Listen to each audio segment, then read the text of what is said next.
अभी और बच्चे जुड़ते जा रहे हैं धीरे धीरे धीरे धीरे।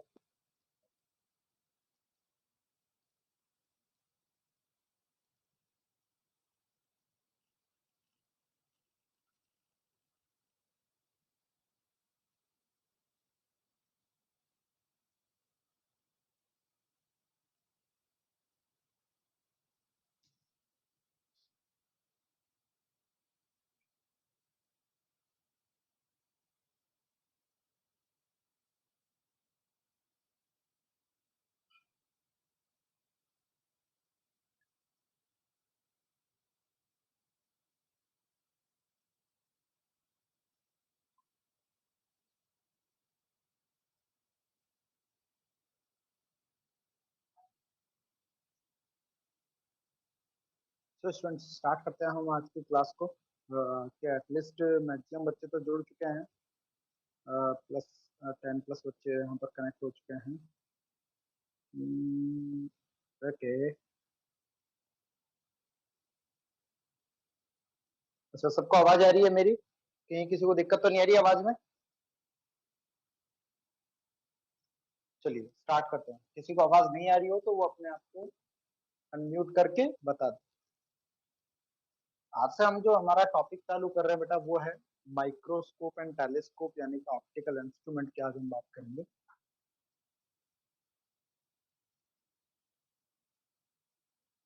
ऑप्टिकल इंस्ट्रूमेंट यानी कि प्रकाशिकी यंत्र।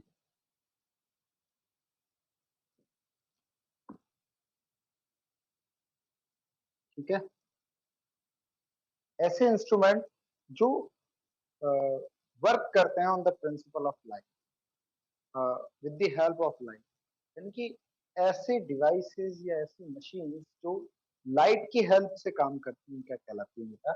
ऑप्टिकल इंस्ट्रूमेंट कहलाती है। जनरली जो ऑप्टिकल इंस्ट्रूमेंट है वो फर्स्ट है आपका आई, यानी कि नेत्र। दूसरा है आपका माइक्रोस्कोप, यानी कि सूक्ष्मदर्शी। तीसरा है आपका टेलीस्कोप, यानी कि दूरदर्शी। ठीक है, इस तरह से ये तीन आपके ऑप्टिकल इंस्ट्रूमेंट है, जिनमें से ऑप्टिकल इंस्ट्रूमेंट आई को आपके सिलेबस से फिलहाल हटा दिया गया है। माइक्रोस्कोप और टेलीस्कोप यानी सूक्ष्मदर्शी और दूरदर्शी आपके सिलेबस के हिस्से हैं। ठीक है, तो थोड़ा सा माइक्रोस्कोप और टेलीस्कोप के बारे में मैं यहाँ जानकारी दे दूं आपको कि माइक्रोस्कोप तो पास में स्थित बहुत छोटी छोटी चीजें हैं उनको बड़ा करके देखने के लिए काम करता है। ठीक है, जो ऑब्जेक्ट पास में है उनको क्लियर देखने के लिए माइक्रोस्कोप, सूक्ष्मदर्शी। टेलीस्कोप जो ऑब्जेक्ट बहुत ज्यादा दूर स्थित है और आपको छोटे दिखाई दे रहे हैं, जैसे आज क्या है, चंद्र ग्रहण है। आपको बता दूं जानकारी के लिए, इस साल का पहला जो चंद्र ग्रहण ना वो आज है। आज हमारी लाइव क्लास में उपस्थित सभी बच्चों को बता रहा हूं मैं ये चीज कि आज है चंद्र ग्रहण। राइट, तो समझ में आ रही है चंद्र ग्रहण को लोग क्या चाहते हैं, देखना चाहते हैं कि कैसा होता है चंद्र ग्रहण। ठीक है, तो उस चीज को आपको क्या करना चाहते हो? अब दूर है ना, चंद्रमा कहाँ है, बहुत ज्यादा है। चंद्रमा को कोई ग्रहण लगने वाला है। ठीक है, तो चंद्रमा को आपको देखना है तो आप किसी न किससे तो देखोगे। आप चंद्रमा बहुत ज्यादा दूरी पे है, आपको दिख बहुत छोटा रहा है। अब बहुत छोटा दिखेगा तो आपको उसके ऊपर लगा हुआ ग्रहण कैसे दिखेगा? तो आप किसी न किसी की हेल्प लोगे, और हेल्प लेते हो आप टेलीस्कोप की, क्योंकि टेलीस्कोप आपको दूर स्थित ऑब्जेक्ट को बड़ा करके देखने में हेल्पफुल होता है। जबकि बात करें माइक्रोस्कोप की, माइक्रोस्कोप जो चीजें बहुत छोटी होती है और पास में होती है, दिखाई नहीं देती, अपने हमारे नग्न नेत्रों से दिखाई नहीं देती है, तो उनको देखने के लिए किसका इस्तेमाल किया जाता है बेटा? माइक्रोस्कोप, यानी कि सूक्ष्मदर्शी का उपयोग किया जाता है माइक्रोस्कोप का। जनरली जो माइक्रोस्कोप है वो दो टाइप का है। यहाँ पर हम दो टाइप के माइक्रोस्कोप पढ़ने वाले हैं। एक पढ़ेंगे हम सिंपल माइक्रोस्कोप, सिंपल माइक्रोस्कोप यानी कि सरल सूक्ष्मदर्शी।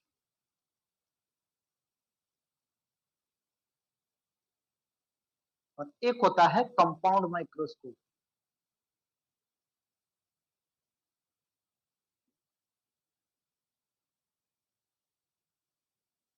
यानी कि संयुक्त सूक्ष्मदर्शी।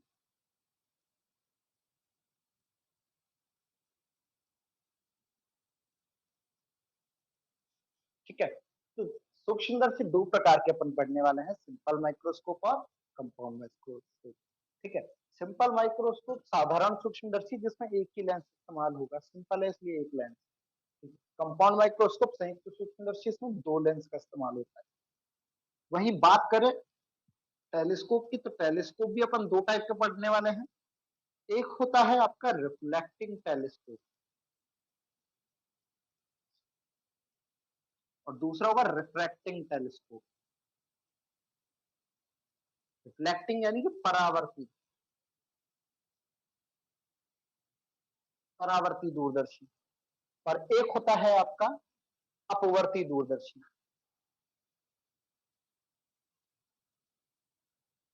एक कौन सा होगा बेटा? अपवर्ती दूरदर्शी होगा, परावर्ती दूरदर्शी होगा, अपवर्ती दूरदर्शी। ठीक है, रिफ्लेक्टिंग और रिफ्रैक्टिंग। फिर आप रिफ्लेक्टिंग टेलीस्कोप के अंदर भी दो टेलीस्कोप यहाँ देखने वाले हो, रिफ्लेक्टिंग में भी दो देखोगे और रिफ्रैक्टिंग में भी दो टेलीस्कोप आप यहाँ देखने वाले हो। ठीक है, रिफ्रैक्टिंग में तो आप होते तो दो हैं, बट आप पढ़ोगे एक ही। ठीक है, और वो कौन सा है? वो है एस्ट्रोनॉमिकल टेलीस्कोप। एस्ट्रोनॉमिकल टेलीस्कोप, जिसको अपन बोलते हैं खगोलीय दूरदर्शी। आज का जो चंद्र ग्रहण होगा ना, वो इसी से देखा जाएगा, खगोलीय दूरदर्शी। ठीक है, और एक होता है, हिंदी में बोलते हैं पार्थिव दूरदर्शी।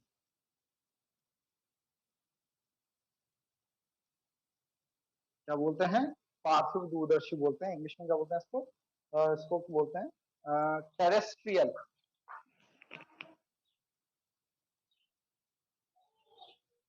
Terrestrial telescope.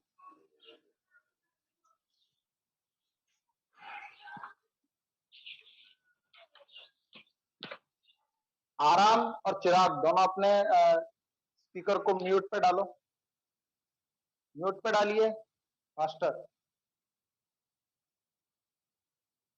हाँ भाई, और रिफ्लेक्टिंग टेलीस्कोप में अपन बात करेंगे, रिफ्लेक्टिंग में वो दो प्रकार के हैं। एक तो है कैसेग्रेनियन, कैसेग्रेनियन टेलीस्कोप।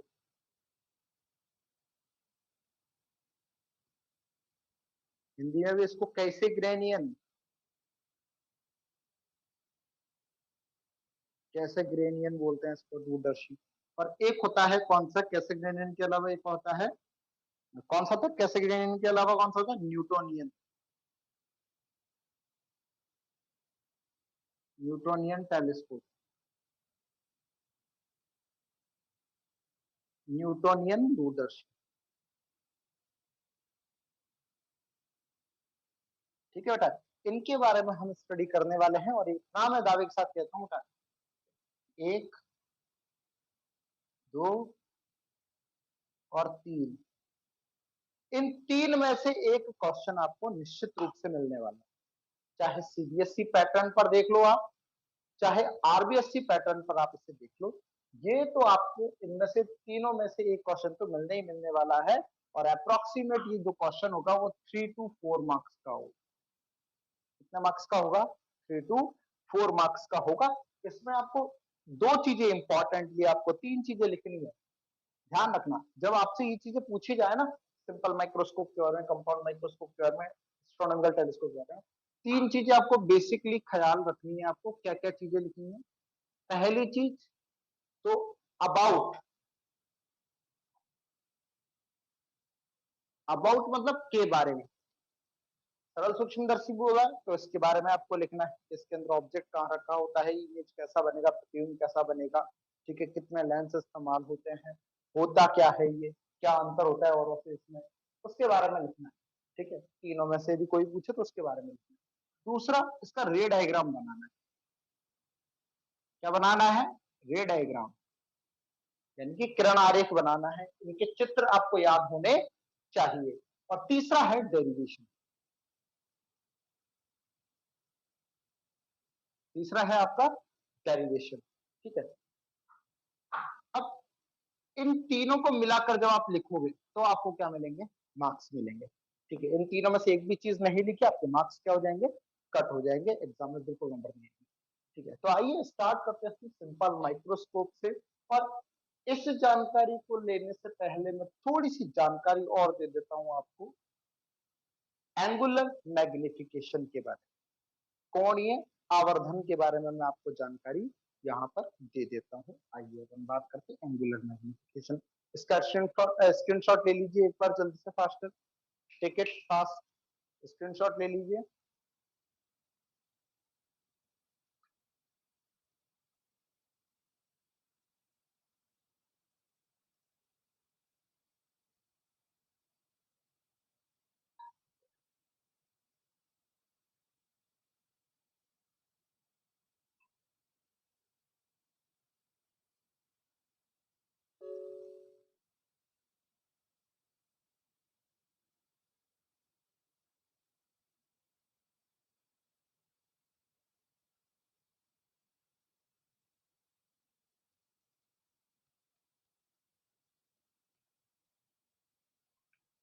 हाँ भाई, अब बात करते हैं अपन एंगुलर मैग्निफिकेशन।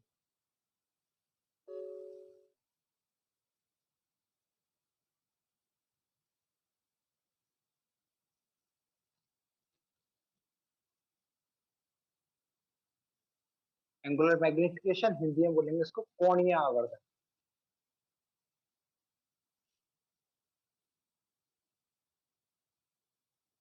क्या होता है कोणीय आवर्धन, और इसका अंतर भी देख लेना, इधर मैं लिख देता हूँ रेखीय आवर्धन भी देख लेना आराम से। वो भी मैं आपको हाथों हाथ बता देता हूँ, कई बार कंफ्यूजन हो जाता है। लीनियर मैग्निफिकेशन या जनरली इसको मैग्निफिकेशन ही बोलते हैं। जो अपन एच डैश अपॉन एच बोलते हैं ना, वो ये मैग्निफिकेशन ही होता है, आवर्धन ही होता है।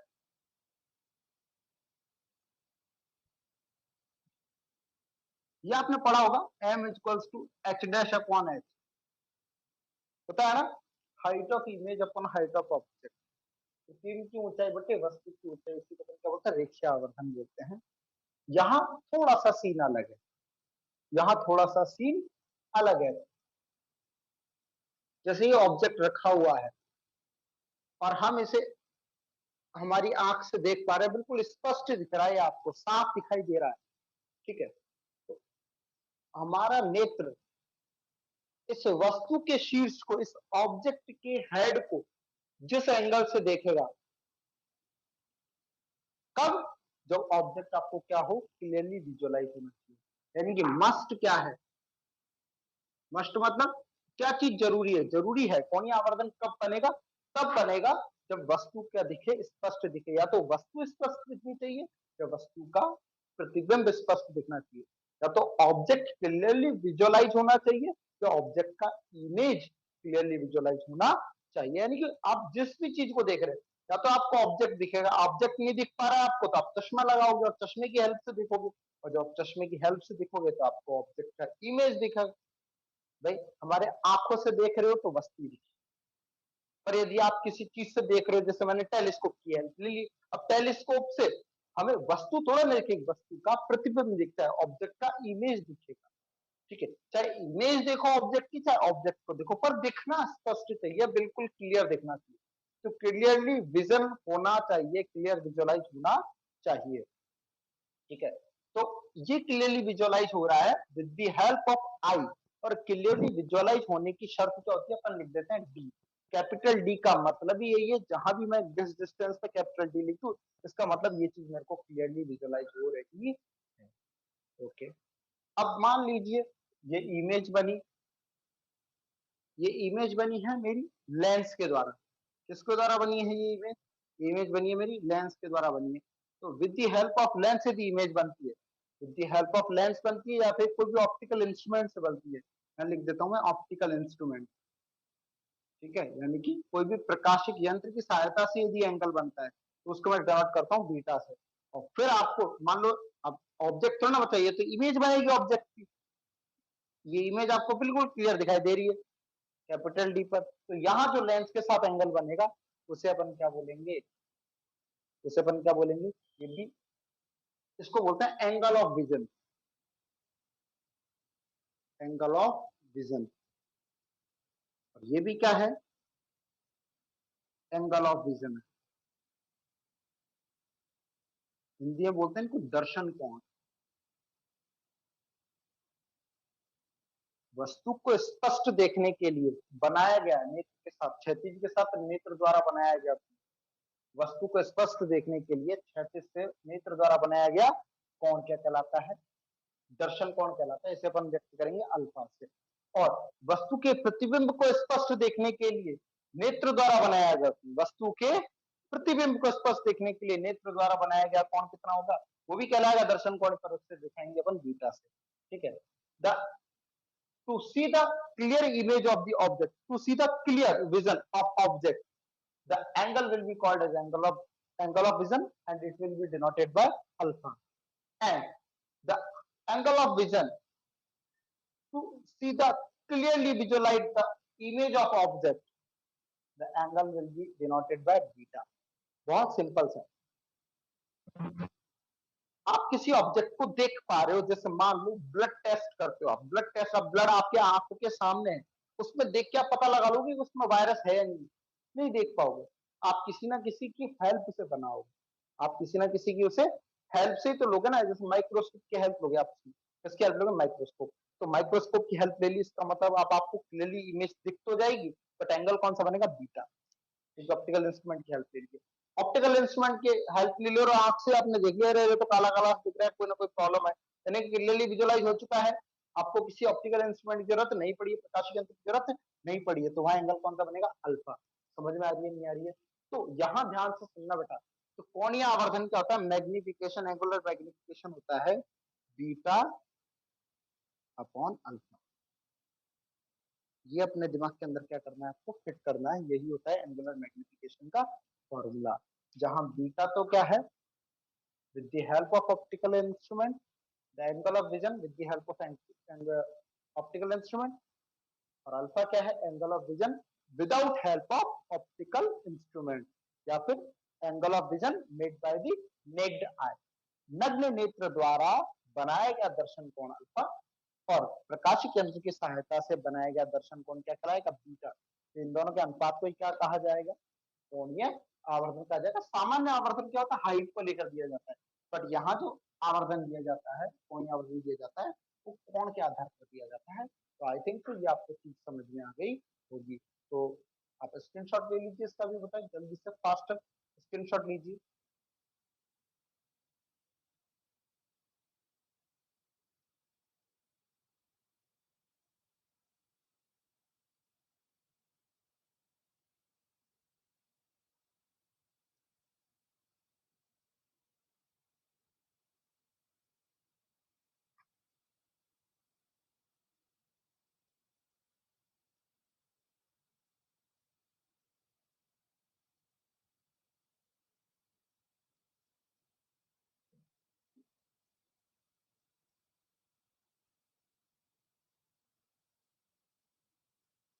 हाँ जी, चलिए अब हम बात करते हैं आगे थोड़ा सा।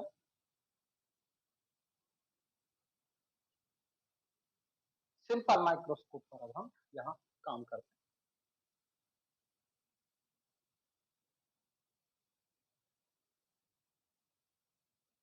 सरल सूक्ष्मदर्शी,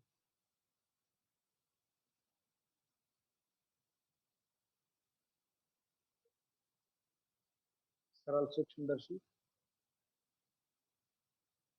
बेटा सरल सूक्ष्मदर्शी पर अपन बात करते हैं। हाँ बेटा, आज अब ध्यान से सुन लेना। आज का आपका होमवर्क क्या रहेगा? आज का आपका होमवर्क है कि आज आपको सिंपल माइक्रोस्कोप, जो मैंने 3 तरीके आपको बताए हैं, 3 पॉइंट्स में इसको समझाया है, तो वो आपको आज क्या करना है? क्लियर करके मुझे भेजना है व्हाट्सएप पर। अब ये डेली का आपका रहेगा काम, और ये काम मुझे 9 बजे से पहले पहले आ जाना चाहिए मेरे व्हाट्सएप पर। ठीक है।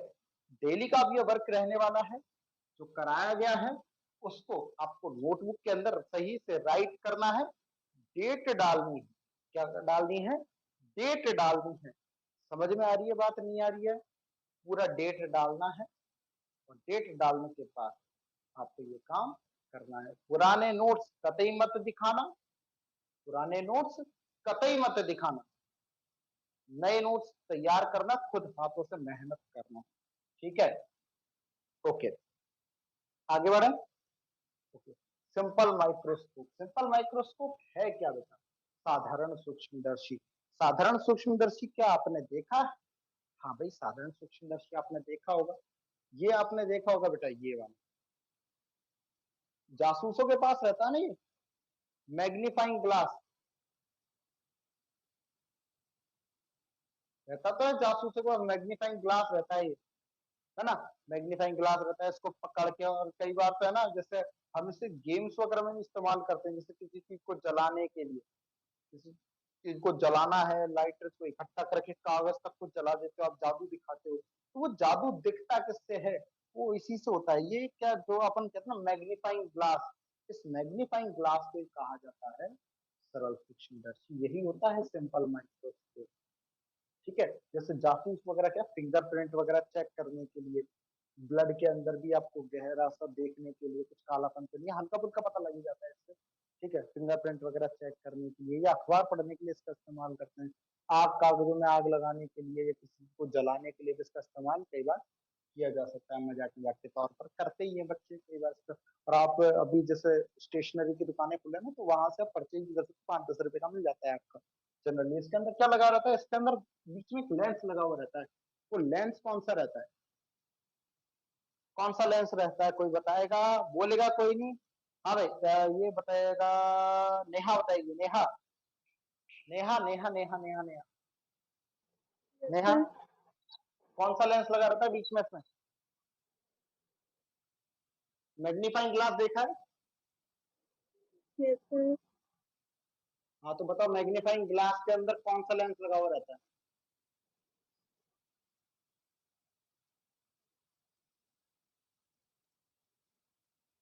कोई बात नहीं, कोई बात नहीं, कोई बात नहीं, कोई बात नहीं।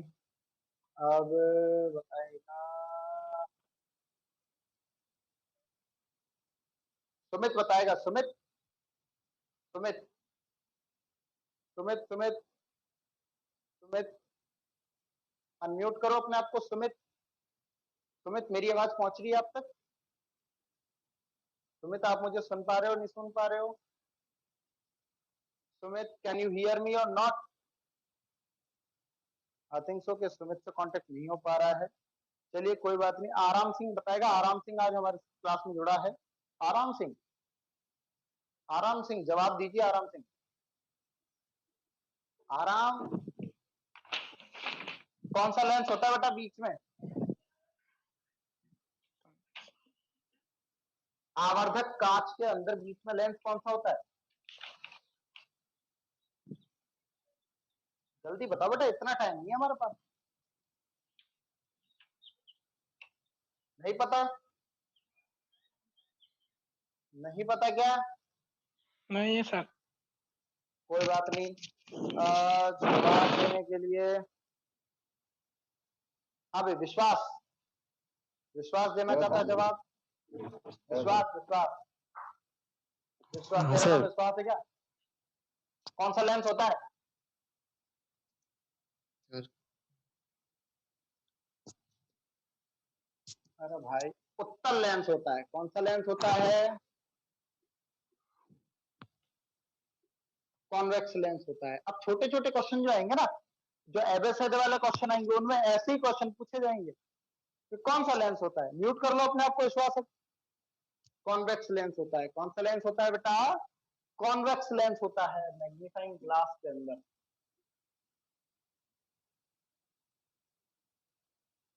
मैग्नीफाइंग ग्लास,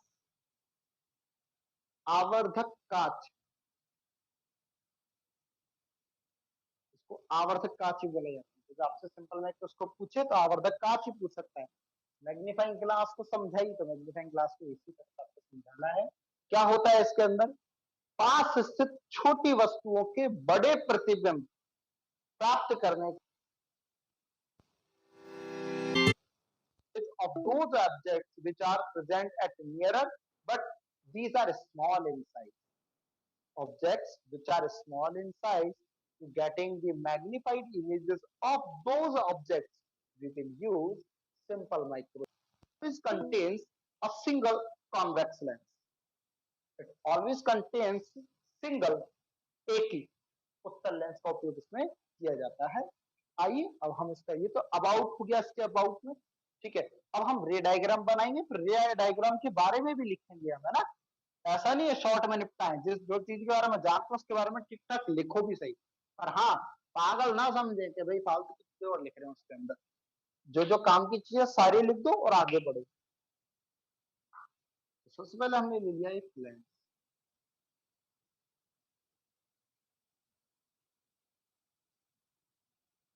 ये लेंस ले लिया बेटा मैंने। अब देखो इस लेंस के अंदर आपने क्या किया, ये ऑब्जेक्ट रख दिया मैंने यहाँ, क्योंकि पास में ऑब्जेक्ट लेना है आपको। ऑब्जेक्ट ले लिया आपने ए बी, ओके। अब देखो लाइट रेज आएंगी parallel to the principal axis, कहां से होकर निकलेंगी,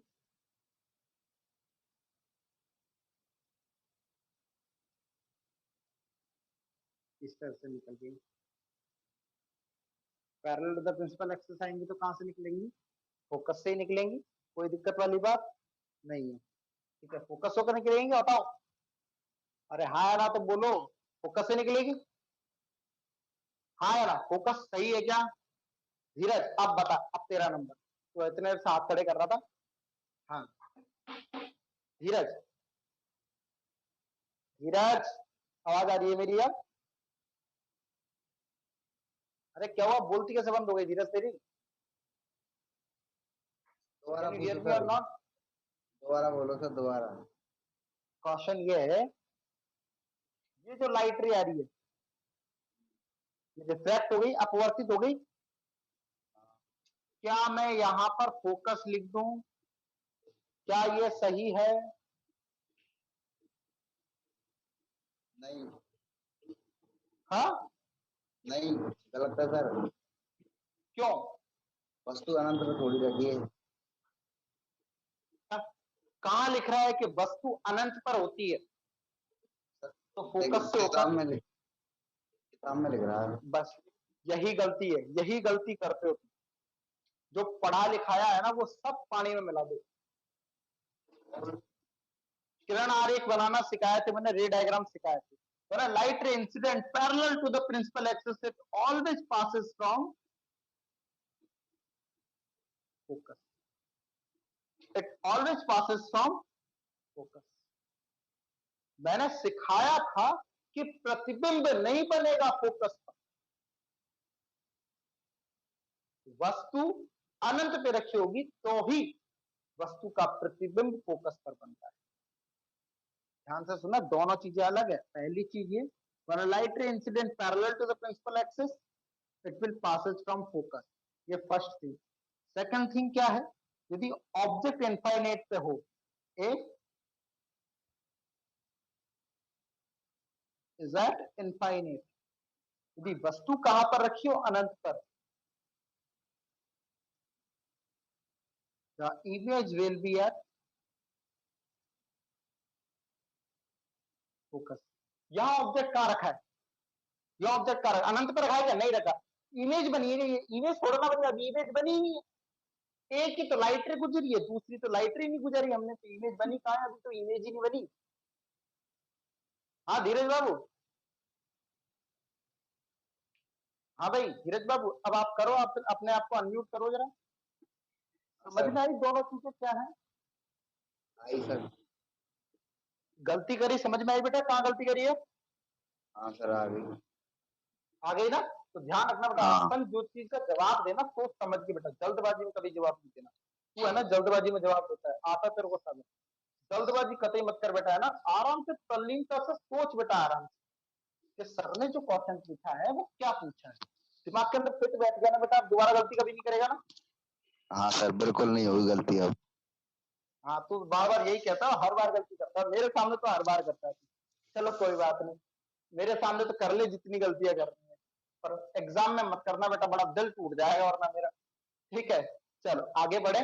हाँ भाई सब बच्चों को समझ में आ रहा है ना, जो बच्चों ने मुझसे ऑप्टिक्स नहीं पढ़ी है, कितने लोग हैं, चिराग चिराग चिराग चिराग चिराग जतिन शगुन, चिराग जतिन शगुन, हाँ सर, समझ में आ रहा है समझिए तुम लोगों को, समझिए। समझ में आ गया, कॉन्सेप्ट समझ में आई है, दोनों चीजें जो मैंने अलग अलग समझाई है समझ में आई है। हाँ सर। हाँ सर हाँ सर। क्लियर है? नंदिनी, नंदिनी तुमने भी नहीं पढ़ी है ये? नंदिनी, समझ में आई दोनों चीजें?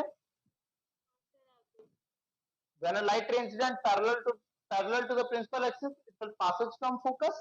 और जब ऑब्जेक्ट इनफाइनाइट पे रखा रहेगा ना तो ही इमेज फोकस पर बनती है। अब देखो ये ऑब्जेक्ट इनफाइनाइट पे तो नहीं रखा, तो इसकी इमेज फोकस पर बनेगी क्या? नंदिनी बताओ, फोकस पर इमेज बनेगी क्या इसकी? नहीं सर। नहीं बनेगी। क्यों? क्योंकि ये इनफाइनाइट पे नहीं है। सिंपल सी बात। हाँ, तो पहला स्टेप तो आपने यहां पर कर लिया कंप्लीट।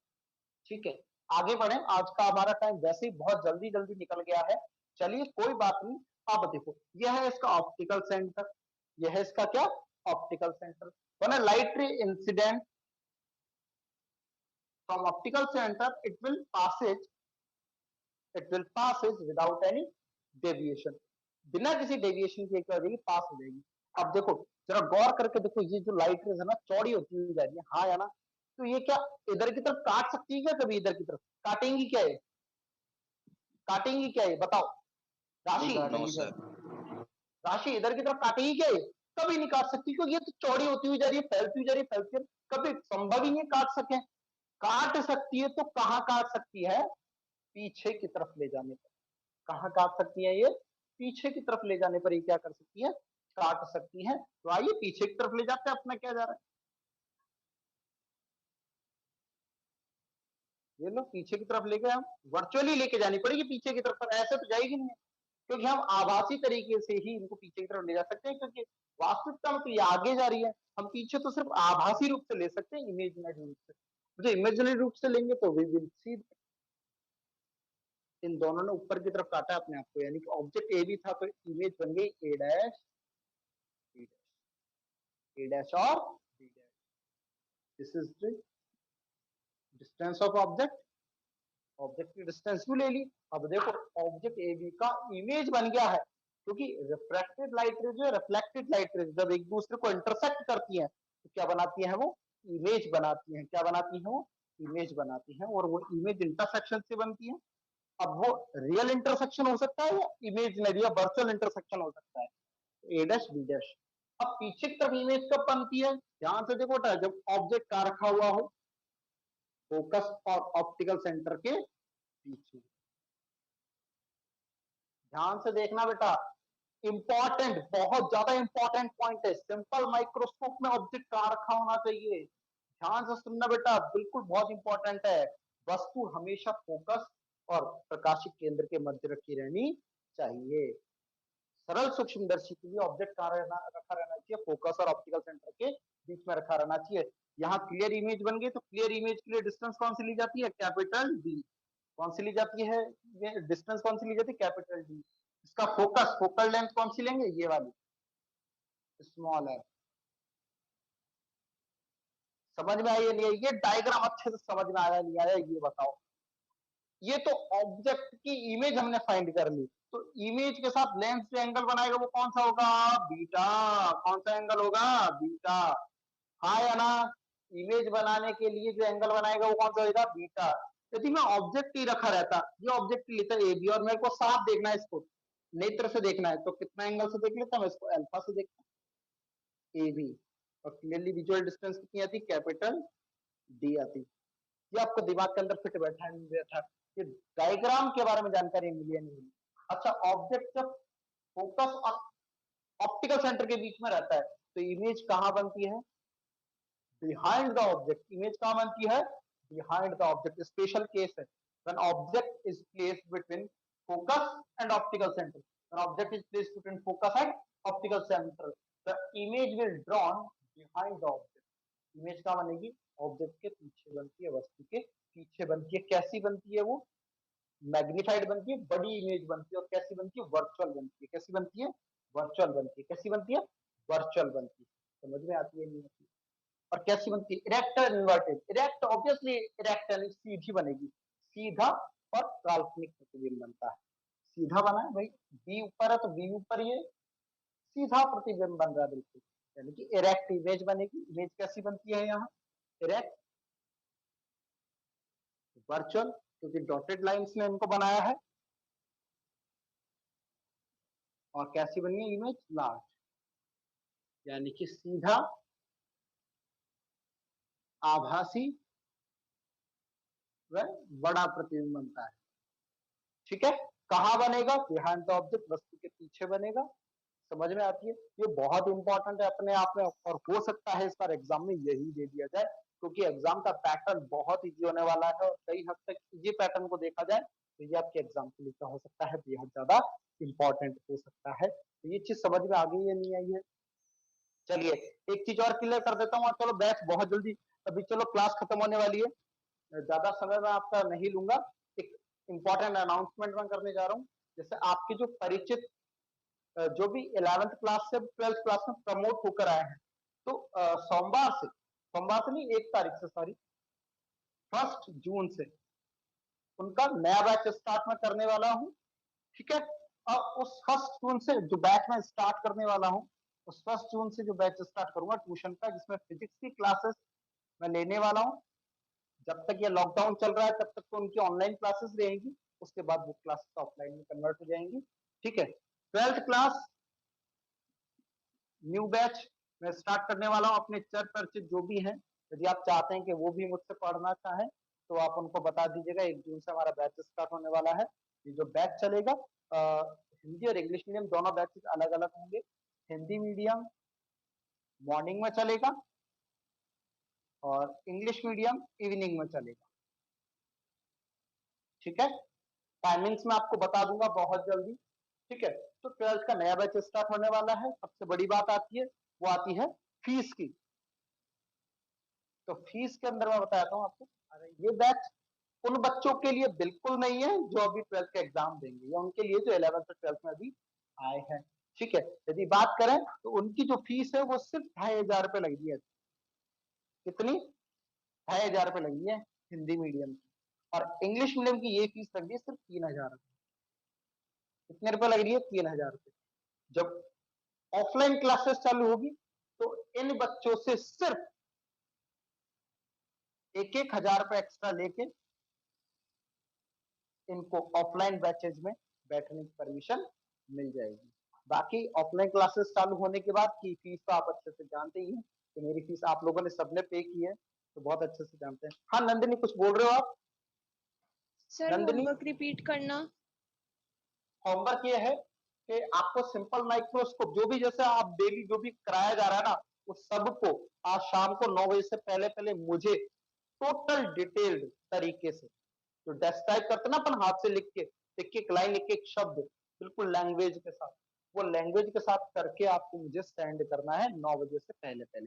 जिसका होमवर्क नहीं आएगा मैं उसका नाम के आगे टिक लगाऊंगा, जिसका नहीं आएगा वो अगली क्लास में शामिल नहीं होगा। भाई पहले ही बता देता हूँ, ये उसकी पनिशमेंट रहेगी, वो हमारी नेक्स्ट क्लास को ज्वाइन नहीं कर पाएगा। 9 बजे से पहले पहले होमवर्क आ जाना चाहिए, दैट इज मस्ट। 5 से 6 क्लास, 6 से लेकर 9 बजे तक का टाइम रहेगा, आपको पढ़ाई करनी है। ठीक है, डेली का वर्क, आज सिंपल माइक्रोस्कोप डायग्राम कराया, डायग्राम तैयार करना है। जो थ्योरी मैंने समझाई है, थ्योरी के बारे में लिखना है। आज एंगुलर मैग्निफिकेशन पढ़ाया, लीनियर मैग्निफिकेशन पढ़ाया, इन दोनों को तैयार करना है और बेहद अच्छे तरीके से तैयार करना है। मैंने आपको ऑप्टिकल इंस्ट्रूमेंट के बारे में बताया, तो ऑप्टिकल इंस्ट्रूमेंट के बारे में भी लिखना है।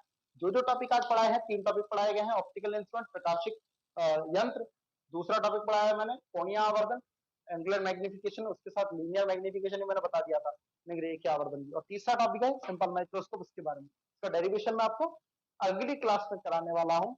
और ये जो मैंने आज आपको कराया है, इसको तैयार आपको करना है अच्छे से तरीके से। कोई दिक्कत वाली बात है?